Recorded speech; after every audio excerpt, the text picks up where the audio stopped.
এই মাদকাসক্ত মিল্টন যে কাউকে পরোয়া করতো না, এর মূল কারণটাই ছিল তার সাথে মানে অনেকেরই অনেক বিএপির নাকি যোগাযোগ ছিল। সে মনে করছে যে আমি যে কাজটা করছি কেউ আমাকে কোনো কিছু করতে পারবে না। এবং যারা এই বাচ্চাদেরকে সেখানে দিয়ে আসতো বা যারা এই প্যারালাইজড মানুষগুলিকে দিয়ে আসতো, এই সকল মানুষগুলি যখন পরে খোঁজ নিতে যেত যে কী অবস্থা, তাদেরকে দর্শে পিঠাতো। তো এইরকম যে অত্যাচারের মাত্রা মাদকাসক্ত মিল্টন যে করতো, সে আসলে মানে সেটাকে সে অস্বীকার করে নাই যে হ্যাঁ আমি এরকম কাজটি করেছি।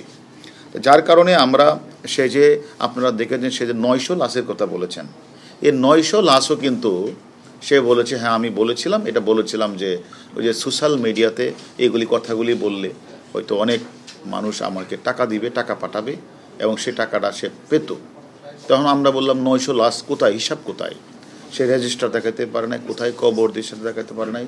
পরবর্তী বলছে সেটা বললেন যে আসলে 900 লাশ তো আসলে আমি কবর দিই না, আমি আসলে 900 লাশ আমি বেসিক্যালি সোশ্যাল মিডিয়ার মাধ্যমে প্রচার করে মানে আমি টাকা জন্য এগুলি করেছি। সেটা পরবর্তী যে সে বলেছে যে 135টা লাশ সে দাপন, 135টারও কিন্তু সে এখনও হিসাব দিতে পারে নাই কোথায় কী করেছে এবং কোথায় কী করেছে। তাই এগুলি আমরা আরও প্রয়োজন বশত আমরা মনে করি সে যিনি যে প্রতিনিয়ত তার আশ্রমে অনাথ, মানসিক প্রতিবন্ধী এবং মানসিকভাবে ভারসাম্যহীন এইগুলো ভিডিও তৈরি করে সেই ভিডিওগুলি সব বিভিন্ন ফেসবুকে দিয়ে মানুষের বিবেককে নাড়া দেওয়ার চেষ্টা করেছে।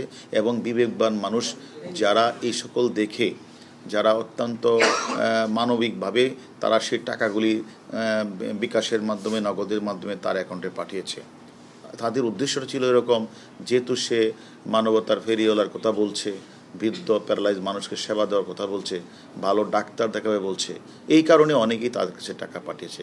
কিন্তু দুর্ভাগ্যজনক হলে সত্য, সে এই মানে চাইল্ড অ্যান্ড ওল্ড কেয়ার যে আশ্রমে কোনো ডাক্তারও রাখে নাই এবং নিজে সে ব্লেড দিয়ে, ছুরি দিয়ে সে নিজে সেখানে এই অপারেশনটা করতেন। প্রয়োজনে নিজেই হাত পা কেটে ফেলতেন এবং তাদের যে রক্ত বের হতো এবং এই কাটাছাড়া কষ্ট পেল, রোগীরা কষ্ট পেত, কিন্তু আর্তনাদ করলেও মাদকাসক্ত মিল্টন পৈশাচিক আনন্দ ভোগ করতেন।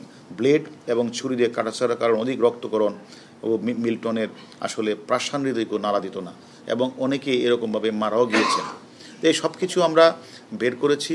আমাদের আরও কিছু তথ্য বাকি আছে, আমরা প্রয়োজন বোধে তাকে, আমাদের কাছে আরেকটি মামলা আছে, সে মামলায় আমরা তাকে রিমান্ডে আনবো, এনে আরও কিছু তথ্য আমাদের দরকার আছে। এবং তার কাছ থেকে যে আমরা যে ভয়ানক তথ্য পেয়েছি, আমি মনে করি এটা আমাদের সমাজের যদি আরও কিছু এরকম মানুষ থেকে থাকে যারা এরকম মানবতার ফেরিওয়ালা সেজে তারা মানুষকে প্রতারিত করছে এবং গরিব দুঃখী মানুষগুলি, প্যারালাইজ মানুষগুলির সাথে সে নির্যাতন করছে, আমরা তাদের সম্পর্কে আমরা খোঁজখবর নিচ্ছি। আমি মনে করি এ বিষয়ে যারা এই কাজগুলি করবে, আমরা মনে করি এই ওটি মানুষের কাছে যে কোটি কোটি টাকা সে যে তার অ্যাকাউন্টে আমরা অনেক টাকায় পেয়েছি, এই যে সে কোটি কোটি টাকা আয় করার পরও মিল্টন সমদ্দার যে শিশু, বৃদ্ধ, অটিস্টিক মানসিক কোনো চিকিৎসা করে নাই। যে আপনারা জানেন আমার মাননীয় বঙ্গবন্ধুর নাতনি, মাননীয় প্রধানমন্ত্রীর কন্যা সাইমাদ পুতুল, সে অটিস্টিকদের দক্ষিণ এশিয়ার চ্যাম্পিয়ন হিসেবে নির্বাচিত করেছেন ওয়ার্ল্ড হেলথ অর্গানাইজেশন এবং তিনি অনেক প্রশংসিত হয়েছেন অটিজম বাচ্চাদের নিয়ে কাজ করার কারণে। আর এই বাংলাদেশেই এরকম মানবতার ফেরিওয়ালার ওটিএমদের কথা বলে মানুষের কাছে কোটি কোটি টাকা তুলে সে খরচ না করে উল্টা তাদেরকে পিটিয়েছেন।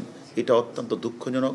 আমি মনে করি তাকে কারা প্যাট্রোনাইজ করেছে এবং কারা তাকে ভিডিও বানাতে সহায়তা করেছে, এরকমভাবে কারা কারা তাকে হেল্প করেছে, যে হেল্পটা এবং তাকে এই পথে এনেছে, আমি মনে করি আমরা তাদেরও জিজ্ঞাসাবাদ করব। আরেকটা বিষয় আপনাদেরকে বলে রাখি যে এই যে চাইল্ড অ্যান্ড ওল্ড কেয়ার যে আশ্রমটা চলতো, সেখানে এই যে মাদকাসক্ত মিল্টন সমদ্দার গ্রেপ্তারের পর আপনারা এটা জেনে আনন্দ হবেন যে এটার যে বাচ্চা মানে অটিজম বাচ্চা, তারপরে বয়স্ক প্যারালাইজ যে মানসিক প্রতিবন্ধী যে মানুষগুলি রয়েছে, তাদেরকে সেবা দেওয়ার জন্য একটা ফাউন্ডেশন এগিয়ে আসছে।